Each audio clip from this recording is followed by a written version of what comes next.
بسم اللہ الرحمن الرحیم۔ فرمایا کہ حضرت عارفی رحمۃ اللہ علیہ نے ایک دن بڑے جوش اور تاکید کے ساتھ یہ ایک مضمون بیان فرمایا کہ کس کے عمل میں اور کون سے عمل میں روحانیت زیادہ ہوتی ہے۔ پہلی بات تو ہمارے ہاں روحانیت کا تصور ہی غلط ہے۔ کسی سے تعویذ لینے چلے روحانی علاج کرانا ہے، تعویذ لینے کا نام لوگ سمجھتے ہیں روحانی علاج۔ وہ روحانی علاج نہیں ہوتا، وہ بھی جسمانی علاج ہوتا ہے۔ روحانی علاج تو یہ ہوتا ہے کہ آدمی کی روح صحت مند ہو جائے۔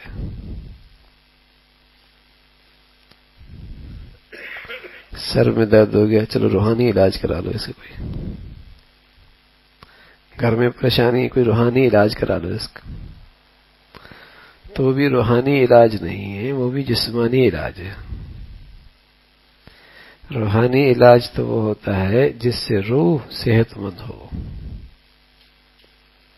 روح صحت مند ہو، وہ روحانی علاج ہوتا ہے۔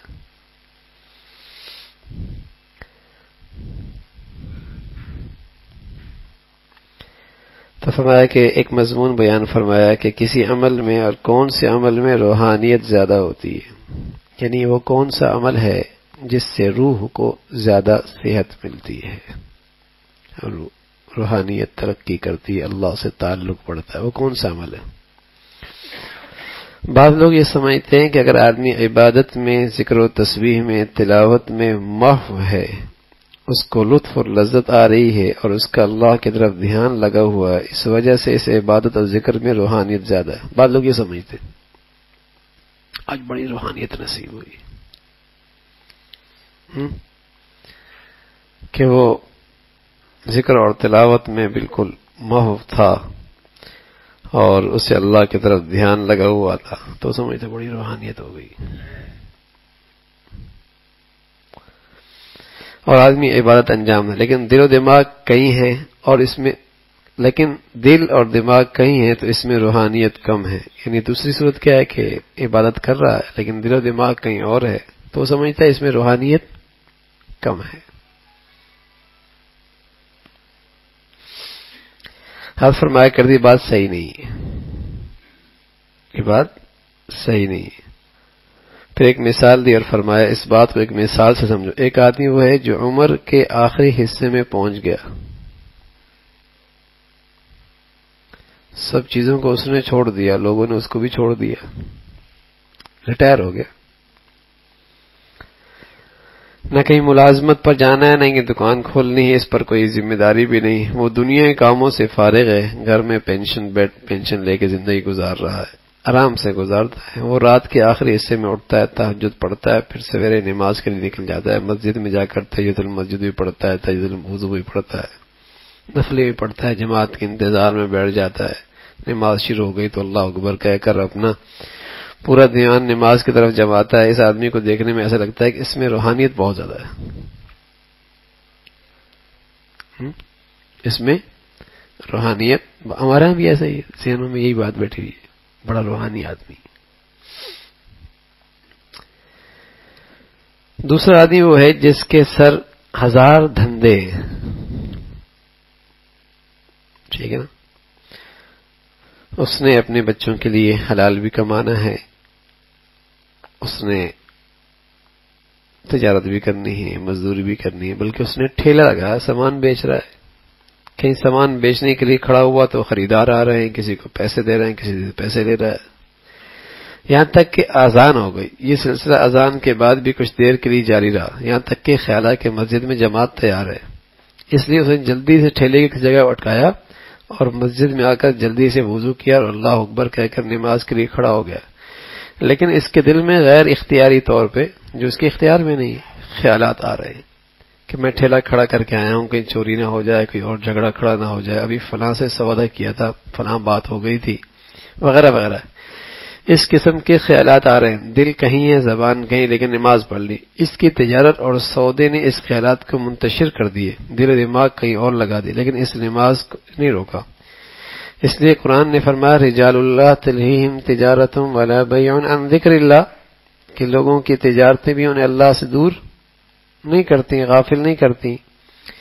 اس ٹھیلے والے کو تجارت نے اسے غافل نہیں کیا. وہ مسجد وقت پر آیا، اس نے ٹھیک طریقے سے وضو کیا، نماز میں کھڑا ہو گیا. حد فرمایا کرتے تھے، لوگ سمجھتے ہیں اس آدمی کی روحانیت زیادہ ہے جس نے خوب دل لگا کر نماز پڑھی اور اس کی توجہ اللہ کی طرف رہی اور اللہ کی طرف انابت حاصل ہوئی تھی، اور دوسرے شخص کا دل و دماغ کہیں تھا، اس کی روحانیت زیادہ نہیں سمجھتے. حد فرماتے ہیں اس ٹھیلے والے آدمی کی روحانیت ریٹائر زندگی گزارنے والے شخص سے روحانیت زیادہ ہے.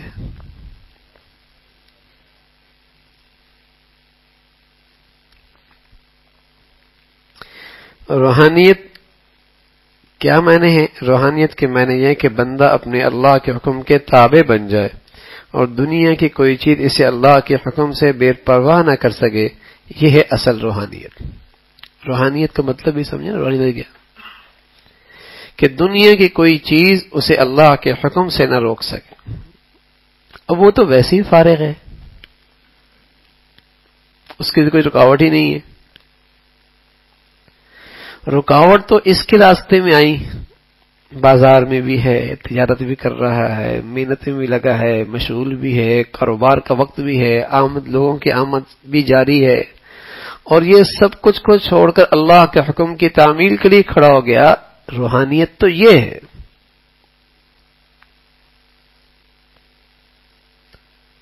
آدمی کی روحانیت کا پتہ بھی وہیں چلتا ہے جہاں سارے نمازیوں نماز پڑھ لینا، وہاں روحانیت کا پتہ نہیں چلتا. جہاں ایئرپورٹ پہ کوئی بھی نمازی نہ ہو، اس نے نماز پڑھنی، روحانیت کا پتہ وہاں چلتا ہے.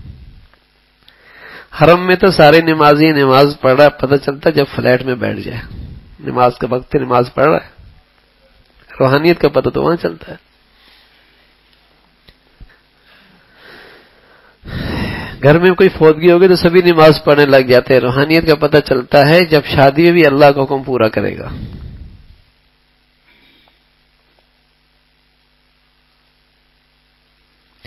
مسجد میں تو سبھی ذکر و اذکار کرتے رہتے ہیں، پتہ چلے گا دکان پر بھی سچ بولتا ہے.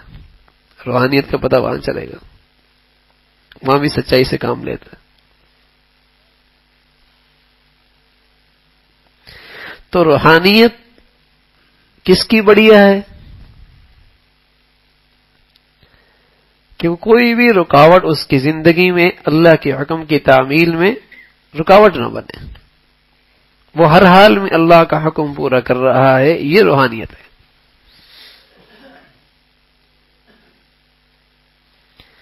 اور جو جتنی قربانی اور مجاہدے کے ساتھ حکم کو پورا کرے گا اس کو روحانیت کا اتنا بڑا حصہ نصیب ہوگا. جہاں اللہ کے حکم کی تعمیل جتنی مشکل ہو جائے گی اتنی بڑی روحانیت کا حصہ مل جائے گا. ایک آدمی نبینا ہے کہ میں تو بالکل کسی کو نہیں دیکھتا، کسی کی بیٹی پہ آج تک میری نظر نہیں پڑی. ارے میاں تیرے لیے تو دیکھنے کی گنجائش ہی کوئی نہیں تھی. اور ایک یہ ہے اوپر نظر اٹھائے تو بد نظری، نیچے نظر اٹھائے تو بد نظری، دائیں دیکھے تو بد نظری، بائیں دیکھے تو بد نظری. یہ اپنی نگاہوں کو بچاتا ہے تو یہ روحانیت ہے. اس کو روحانیت کا بڑا حصہ نصیب ہوا. اس کو روحانیت کا بڑا حصہ نصیب ہوا. تو جو جتنی مشکل میں اللہ کا حکم کی تعمیل کرتا ہے اسے روحانیت کا حصہ بھی اتنا بڑا نصیب ہوتا ہے.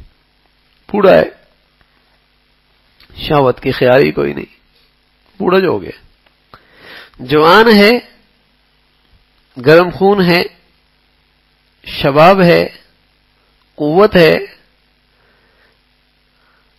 لیکن اپنی جوانی کی حفاظت کرتا ہے. روحانیت کا حصہ تو اسے ملے گا. روحانیت کا حصہ تو اسے ملے گا. تو جو جتنی قربانی اور مجاہدے کے ساتھ اللہ کا حکم پورا کرتا ہے وہ روحانیت کا بڑا حصہ پاتا ہے. تو اس کا نام ہے بھائی روحانیت. ہم کہتے ہیں روحانی، یہ روحانی شخص سے بڑا روحانی شخص. ہاں آج جو بازار میں حکم پورا کر رہا ہے اسے کوئی روحانی شخص سمجھتا ہی نہیں. ہم نے روحانی شخص اپنا بنا لیا، لمبا کرتا ہو، لمبی سی تسبیح ہو، ہاں، اور کسی کونے میں جا کے بیٹھ جائے، بڑا روحانی شخص ہے، بڑا روحانی شخص. بڑا روحانی شخص، یہ بھی روحانی شخص ہے جہاں اللہ کے حکم کی تعمیل میں 1000 رکاوٹیں ہیں، لیکن یہ اللہ کا حکم پورا کر رہا، یہ اللہ کا حکم پورا کر رہا، یہ روحانی شخص ہے۔ روحانیت اس کا نام ہے۔ تو بس اوقات آدمی پریشان ہو جائے، دماغ بھی نہیں چلا، خیال بھی نماز میں نہیں رہا، کبھی ادھر بھٹکتا ہے کبھی ادھر بھٹکتا ہے، اتنے خیالات آتے ہیں۔ ارے میاں کوئی بات نہیں، آنے تو خیالات، جان کے تو نہیں لے کے آئے نا، خود ہی آ رہے ہیں، برا بھی سمجھ رہے ہو، برا بھی سمجھ رہے ہو، بس تم اللہ کا حکم پورا کرو، اسی سے تمہیں روحانیت میں ترقی نصیب ہوگی۔ بس 1000 فکریں لگی ہیں، بچوں کی فکر، بیٹی بیمار، بچہ بیمار، کاروبار کا مسئلہ، گھر کا مسئلہ، اوپر کا مسئلہ، لیکن اللہ کے حکم آیا پورا کر رہا۔ بس میاں یہی مقصد حاصل ہے۔ کوئی چیز تیرے راستے میں رکاوٹ نہیں بنی، اللہ کا شکر ادا کر، اللہ کا شکر ادا کر، اسی کا نام روحانیت ہے۔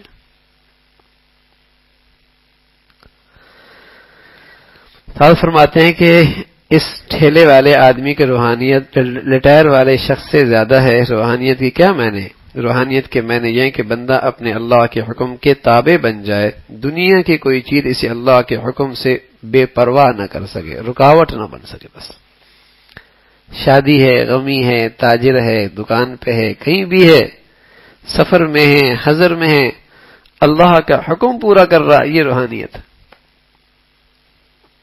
یہ روحانیت ہے۔ کون کتنی قربانی سے دین پہ چل رہا ہے کیا پتا، کس کو بس اوقات ایک حکم سے اتنا ملتا ہے جو مہینوں نہیں ہزاروں نفلوں سے نہیں ملتا، قربانی سے اس نے حکم پورا کیا ہے۔ اچھا ہماری طبیعت بھی بہت سست ہے نا، جو آسانی سے ہو رہا ہے وہ تو کر رہے ہیں، جہاں ذرا سا مجاہدہ برداشت کرنے کا، حالانکہ وہی وقت ہوتا ہے روحانیت بننے کا، یہی وقت ہوتا ہے ترقی کا۔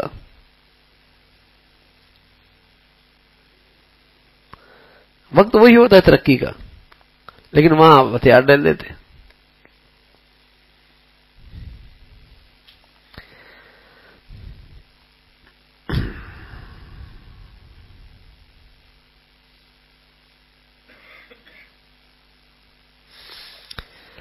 ایک شخص ہے، ریٹائر زندگی گزار رہا ہے، اس کے دماغ میں کوئی فکر نہیں، اسے کوئی صدمہ نہیں، کوئی پریشانی نہیں، وہ صرف اللہ کے خیال میں واہ ماہ ہو کر نماز پڑھتا ہے، تو اس کو نماز کے اندر لذت محسوس ہوتی ہے، لیکن لذت کا محل در حقیقت انسان کا نفس ہے، انسان کے نفس کو لذت محسوس ہو رہی ہے، اس کے ساتھ نماز سے روح کو بھی توانائی حاصل ہوتی ہے، لیکن اس نے یہ نماز بہت آسانی سے بغیر کسی مشکل اور قربانی کی پڑھی ہے۔ اس نماز کے پڑھنے سے روح میں ترقی ضرور ہوئی، لیکن اس طرح نماز پڑھنا اس شخص کی روح کی ترقی کے برابر نہیں جس نے قربانی دے کر نماز پڑھی ہے۔ روح کو ترقی تب ملتی ہے جب آدمی اللہ کے حکم کو جتنی زیادہ قربانی سے ادا کرتا، اور جس حکم میں جتنی زیادہ قربانی لگتی ہے۔ اب ایک آدمی کے مثال اس کے لیے روزہ رکھنا آسان ہے، زکوٰۃ دینا بڑا مشکل ہے۔ ایک آدمی کے لیے زکوٰۃ دینا بھی آسان ہے، روزہ رکھنا، نماز پڑھنا بڑا مشکل ہے، اور وہ بھی فجر کی۔ تو جس حکم میں جتنا زیادہ مجاہدہ ہوگا اس کی روح میں اسی سے زیادہ ترقی ہوگی۔ ایک آدمی کا بڑا آسان ہے، اس کے لیے صدقے دینا، خیرات کرنا بہت آسان ہے، لیکن سچ بولنا اس کے لیے بڑا مشکل ہے، اس کی ترقی اسی میں ہوگی۔ ایک آدمی لاکھوں روپے کا صدقہ دیتا ہے، لیکن حلال چن چن کے لینا اس کے لیے بڑا مشکل ہے، حلال حرام کی تمیز نہیں کرتا۔ اس کی ترقی کس میں ہوگی؟ لقمہ حلال کمانے میں، چاہے 1 روپیہ بھی صدقہ نہ کرے، حلال، اس کی ترقی اسی سے ہوگی۔ اس لیے کہ صدقہ نہ بھی دیا نفل ہے میاں، حلال کمانا فرض ہے، حرام سے بچنا فرض ہے۔ تو جس حکم میں جتنا مجاہدہ مشقت اٹھائے گا اس سے ترقی بھی زیادہ ہوگی، روحانیت اسی سے بڑی، روح میں اسی سے ترقی ہوگی۔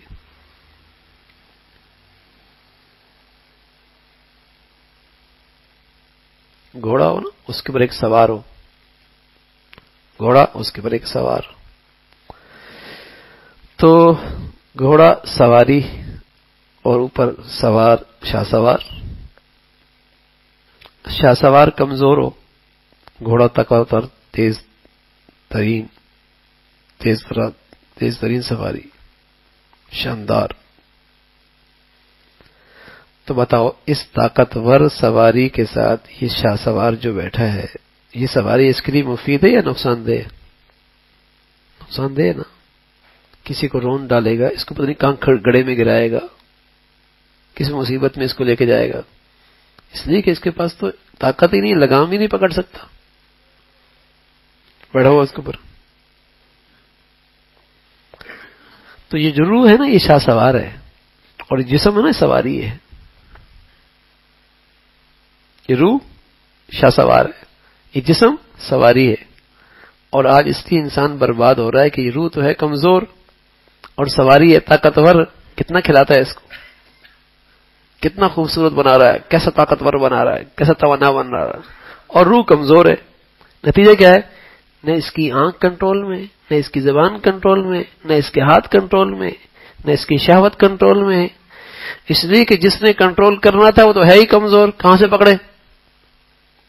یہ تو بے لگام ہوا پڑا ہے، جس کو مرضی دیکھ لے، جس کو چاہے بول لے، جو چاہے سن لے.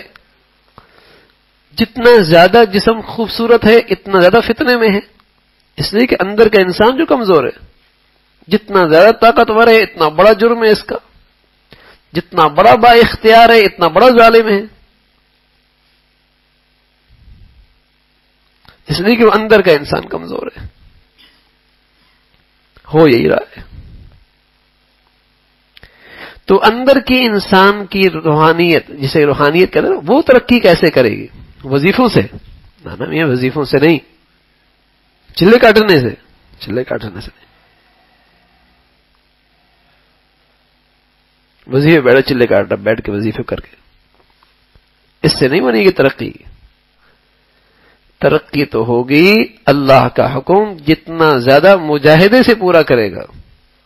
سچ بولنا اس کے لیے مجاہدہ ہے، غیبت سے بچنا اس کے لیے مجاہدہ ہے، دنیا کی حرص و ہوس سے بچنا اس کا مجاہدہ ہے، ریاکاری سے بچنا اس کے لیے مجاہدہ ہے، فجر پڑھنا اس کے لیے مجاہدہ ہے. جتنا مجاہدے کا حکم پورا کرے گا اس سے روحانیت بنے گی. بس اوقات بہت سارے احکامات زندگی میں اس کے لیے آسان ہوتے ہیں، وہ تو کرتا رہتا ہے، اور جو مشکل ہوتے ہیں وہ توڑتا رہتا ہے. میرے لیے نماز چھوڑنا مشکل ہے، لوگ کہتے ہیں داڑھی ٹوپی والا نماز نہیں پڑھتا. میرے لیے نماز چھوڑنا مشکل ہے، میں تو پڑھ رہا ہوں، آسان ہے میرے لیے نماز پڑھنا. لیکن میرے لیے غیبت سے بچنا بہت مشکل کام ہے. جب مشکل ہے تو میں بھی نہیں کرتا، آسان کر رہا ہوں.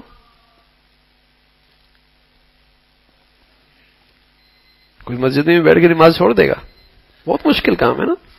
وہ تو آسان ہے اس کے لیے نماز پڑھنا، لیکن مسجد میں بیٹھ کے غیبت کر لے گا. تو میرے عزیزو، روحانیت جو ترقی کرے گی، روحانیت اس کا نام ہے کہ اللہ کے حکم پورا کرنے میں کوئی چیز رکاوٹ نہ بنے، ہر حال میں اللہ کا حکم پورا کرنے والا، یہ روحانیت ہے. اور یہ ترقی کیسے کرے گی؟ جس حکم میں جتنا مجاہدہ قربانی سے کرے گا اتنی اس کی روحانیت ترقی کرے گی، روح ترقی کرے گا، اللہ سے تعلق بڑھے گا، اسے ترقی ہوگی.